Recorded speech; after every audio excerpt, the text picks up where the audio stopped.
केंद्र सरकारान दिल्लो DPR अप्रुवल फाटी घेवचो अशी शिफारस प्रधानमंत्र्याकडेन करतले अशी माहिती मुख्यमंत्री दोतोर प्रमोद सावंतान दिली।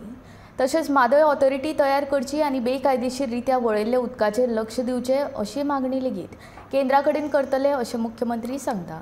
तशेंच ह्या विशया आड उच्च न्यायालयांत आशिल्ल्या केशींत आमी कसलीच तडजोड करचे नात अशें मुख्यमंत्री म्हणटा। केंद्र सरकारान जो DPR अप्रुवल दिला तो DPR फाटी घेवचो पूण आमी हॉनरेबल प्रायम मिनिस्टराकूय रिक्वेस्ट करतले आनी त्याच बरोबर आमी WRD मिनिस्टर जेंच्यांनी अप्रुवल दिला तांकांय बी आमी तो जाता तितके बेगीन फाटी घेवचो।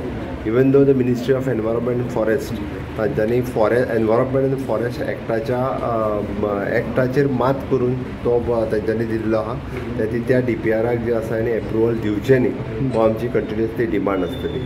दुसरो विशय जो म्हादई ट्रिब्युनलान जो अवॉर्ड दिला ती म्हादई ऑथॉरिटी फॉर्म करची आनी म्हादई ऑथॉरिटी फॉर्म करून तेंच्यांनी जे इलिगली उदक डायवर्ट केलां ताजेर तेंच्यांनी कंट्रोल घेवचो आनी जेणे करून आतां उदक परत एकदां गोंयांत जें उदक येवपाक जाय ते ऑथॉरिटी एस्टाब्लीश केल्या उपरांत म्हादईचें उदक जें आसा हें गोंयांत वेवस्थीत रित्या येवपाक शकतलें। तिसरी गोश्ट आमचो सुप्रीम कोर्टांत तांच्या विरोधात केस आसा त्या केसीच्या बाबतींत आमी खंयसरूच कॉम्प्रमायज करचे ना। कंटिन्युअसली त्या खातीर परत एकदां इंटरव्यून एप्लिकेशन्स घालपाचें जरी जालें आसत जाल्यार आमी कर्नाटकाच्या विरोधात हितून इंटरव्यून एप्लिकेशनूय जें आसा हें इंटरव्यून एप्लिकेशन्स फायल करतात।